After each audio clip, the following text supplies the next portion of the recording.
Picture the stench of sweat, blood, and gunpowder choking the air of a packed Jamaican courtroom in 1720.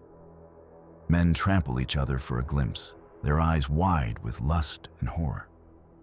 They're staring at the notorious pirate Bonny, the woman who slit throats, stole ships, and took lovers like trophies, now standing in chains before 7 male judges.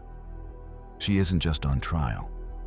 She's about to be publicly stripped of her identity in a theater of humiliation, where every gasp from the crowd turned her life into pornography.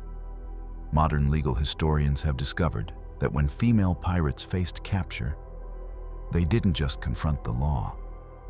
They confronted a system that found their very existence both threatening and sexually arousing. Captured female pirates weren't simply killed, they were humiliated, exploited, and erased in ways designed to make the crowd cheer. And the brutality of their fate is almost too disturbing to believe. In 1720, Bonny stood trial for piracy in Jamaica, an event so unprecedented that people traveled for days to witness it. But she wasn't alone in the courtroom. Beside her stood Mary Reed, an equally notorious pirate who had disguised herself as a man for years while serving aboard various vessels. Together, these two women had terrorized merchant ships across the Caribbean as part of Calico Jack Rackham's crew. Bonny had abandoned her wealthy husband to live openly as a pirate's mistress, commanding respect through violence and sexual charisma. Mary Reed had spent most of her adult life as a man, fighting as a soldier and sailor before turning to piracy.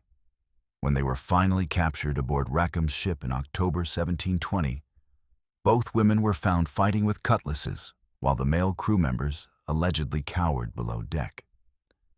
Their real crime wasn't theft or murder. Their crime was existing as autonomous women in a world that couldn't comprehend female agency. The legal system itself was designed to exclude them. Under British maritime law, piracy trials were conducted by admiralty courts without juries.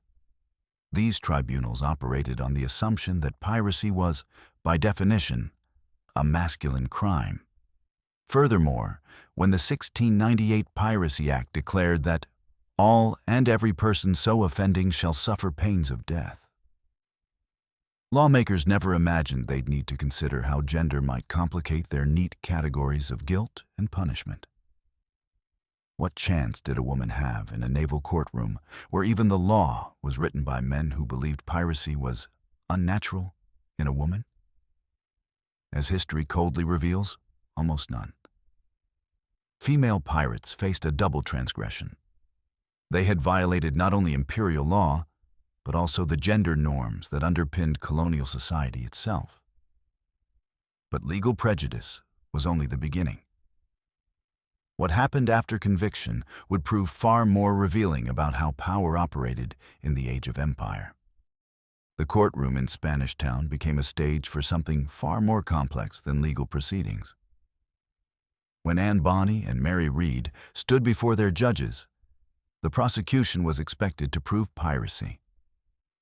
Instead, the court became fixated on the women themselves. Rather than focusing on the ships they had plundered or the sailors they had killed, transcripts linger on what they wore and how they moved. Pages describe their jackets, trousers, and boots, their breasts bound to pass as men, their masculine swagger treated as evidence of moral corruption. Testimony dwelt on Mary Reed's duel to defend a lover's honor, and on Bonny's entanglements with Calico Jack and perhaps with Mary herself. Outside the court, the spectacle only grew. Pamphlets illustrated the women in varying states of undress, while crowds crammed into the courtroom not to hear evidence, but to savor scandal. For them, these trials weren't about justice. They were theater, a mix of pornography and punishment that sold fast on the streets of Jamaica. Meanwhile, the women themselves were silenced. Witnesses claimed they fought fiercely at capture, cutlasses drawn while the men hid below deck. Yet in court they said almost nothing. The verdict was never in doubt. The judges had already decided that the real crime was not piracy, but the audacity of living as women outside their prescribed place. And then came the twist that shocked even this jaded audience. Both Bonny and Red declared they were pregnant. Known as pleading the belly, the claim bought them temporary reprieve from execution, but also added another layer of scandal. Here were women who had not only fought like men, but had done so while carrying illegitimate children. For most female pirates, there was no such escape. Pregnancy might delay the noose, but it could not erase the sentence, and for the rest, the gallows at execution dock awaited. Imagine feeling the rough hemp rope scrape against your neck as the crowd screams for blood. Your hands bound, your body shaking, not from fear, but from rage. You know the Empire won't grant you a quick death. This was the fate of female pirates at London's execution dock. What made these executions particularly revealing about imperial justice was their symbolic power. Under the Piracy Act of 1698, piracy was a capital crime without exception. The chosen site, execution dock, served as powerful symbolism. Pirates would die with the tide that had once given them freedom. However, for women, the ritual carried additional layers of meaning about gender, power, and public humiliation. The condemned were led from Newgate Prison, paraded through London in a cart under armed guard while crowds jeered. Once at Wapping, however, they faced a deliberately cruel method of execution. Instead of the long drop that ensured quick death, officials used the short drop method, causing prolonged strangulation that could last 15 minutes or more. Contemporary accounts describe the body's grotesque convulsions during this process, which spectators nicknamed the Marshal's Dance. For female pirates, meanwhile, this prolonged death became an extended period of public display, their suffering consumed as entertainment by crowds who had come to witness the ultimate consequence of feminine transgression. Mary Critchett, captured near Virginia in 1729, exemplifies the system's ruthless efficiency. An American woman who had joined escaped convicts turned pirates, she was tried in Williamsburg and found guilty within days. No pleas of pregnancy saved her. Moreover, no extenuating circumstances were considered. She was hanged without fanfare, her death serving as both punishment and warning. But execution was only the final act. The bodies of the worst offenders were left hanging until 3 tides had washed over them, a punishment called gibbeting. While this post-mortem humiliation was more commonly applied to male pirates, the very threat nonetheless reinforced the message. Piracy would not be forgiven, regardless of gender. These public executions weren't just about punishment. They were about transforming rebellious women into lessons for imperial subjects. But for many women, the rope wasn't the worst of it. Their bodies were broken long before they ever reached the gallows. Before the rope claimed them, many female pirates felt the cat-o'-nine tails. But flogging wasn't just about pain, it was about transforming strong women into broken objects for public consumption. The punishment quickly became entertainment and economics combined. Colonial authorities discovered that female flogging drew larger crowds than male punishment, and they began treating these events as profitable spectacles. Colonial records reveal the disturbing economics behind these punishments. Guards allegedly accepted coins from spectators who wanted closer examination of the condemned women's bodies during the punishment. Consequently, this transformed legal punishment into a form of commercialized voyeurism, where female pirate suffering became a profitable enterprise disguised as justice. The mechanics were deliberately designed for maximum impact. The cat-o'-nine tails consisted of 9 knotted cords capable of tearing flesh with each strike. Sentences could range from a dozen lashes to over 100, depending on the court's assessment of the crime's severity. Female pirates were often paraded through streets before their flogging, wearing signs that proclaimed them fallen women who had abandoned feminine virtue. Subsequently, vendors set up stalls around the flogging posts, selling food, drink, and crude illustrations of the women about to be punished. Contemporary accounts describe the progression of physical destruction with clinical detail. The first lash would tear open skin. By the 10th, meanwhile, blood would stream down the victim's back, creating patterns that spectators found mesmerizing. By the 20th, many women lost consciousness, but colonial law nevertheless required sentences to continue regardless of the condemned's condition. Unlike male pirates who were often flogged quickly, women's punishments were deliberately prolonged. After the lashes, they were left tied to the post for hours, broken bodies on display, while crowds treated the spectacle as entertainment and guards profited from their suffering. But for some, even slavery wasn't the end. The empire had an even darker fate waiting at sea. Not every captured female pirate was marched to the gallows. In colonial ports across the Caribbean, West Africa, and the Americas, some women simply vanished, their fates too scandalous for official documentation, their stories buried in the systematic silence of imperial record-keeping. Direct evidence of female pirates being forced into concubinage or slavery is sparse, but this absence itself tells a story. Historians acknowledge that while official courts might condemn women to death, colonial authorities often had other uses for captured females, particularly those of African or indigenous descent. In Spanish and Portuguese colonies, the lines between piracy, privateering, and slavery were deliberately blurred. Captured women aboard pirate ships, especially those who couldn't claim European citizenship, were frequently processed as spoils of war rather than defendants with legal rights. Archival records from Portobello and Cartagena during the late 17th century describe women taken from pirate ships and sold at auction alongside other captured goods. Moreover, colonial authorities operated on racist assumptions that determined women's fates. Black and mixed-race women found aboard vessels were frequently presumed to be enslaved, regardless of their actual status as crew members.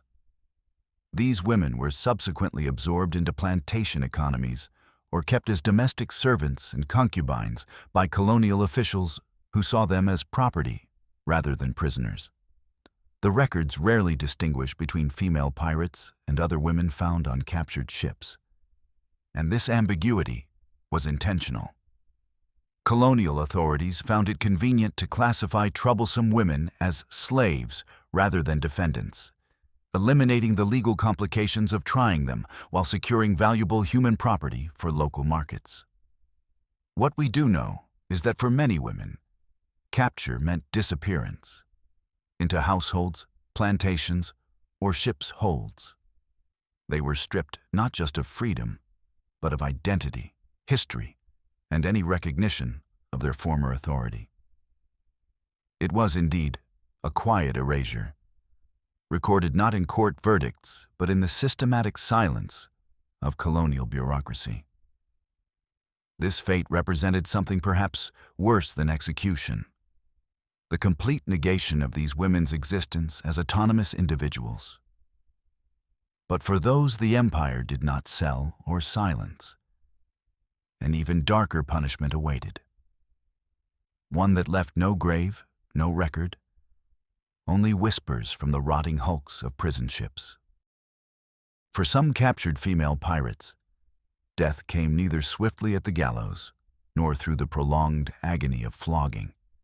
Instead, it arrived slowly and silently aboard the rotting hulks of the prison ships. Floating dungeons that represented the empire's most forgotten form of punishment. These decommissioned warships, anchored off colonial coasts and British harbors, were never designed for prolonged human confinement. As prison populations surged and land-based jails overflowed, however, the British Navy turned these stripped-down vessels into holding facilities for pirates, rebels, and other enemies of the Crown. Women found aboard these ships entered a world that existed beyond the reach of law or public scrutiny. Conditions aboard prison ships defied human endurance. Prisoners were shackled below deck in cramped, unventilated holds where disease spread rapidly. Typhus, dysentery, and smallpox claimed lives weekly. Meanwhile, food was scarce and often spoiled, while fresh water remained a luxury rationed by guards who viewed their charges as barely human. But for the handful of women confined on these vessels, disease was often mercy compared to what the living inflicted. Contemporary correspondence hints at systematic exploitation that guards either orchestrated or ignored completely. Women on prison ships were doubly vulnerable, lacking both legal rights and the physical protection that numbers might have provided male prisoners. Elizabeth Harper, captured near Barbados in 1734, exemplifies this forgotten punishment. Sentenced to imprisonment aboard HMS Jersey, she was one of perhaps 3 women among over 800 prisoners in that floating hell. Prison letters discovered decades later describe her being moved at night to sections of the ship where screams couldn't reach upper decks.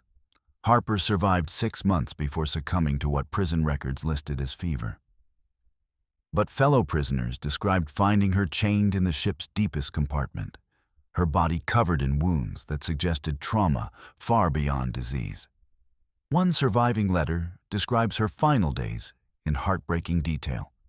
She kept repeating the phrase, "I should have died fighting," until her voice gave out entirely. Prison ships represented the Empire's capacity for making people disappear completely. Female pirates confined to these floating tombs faced not just death, but a form of degradation so complete that even hardened criminals spoke of it only in whispered horror.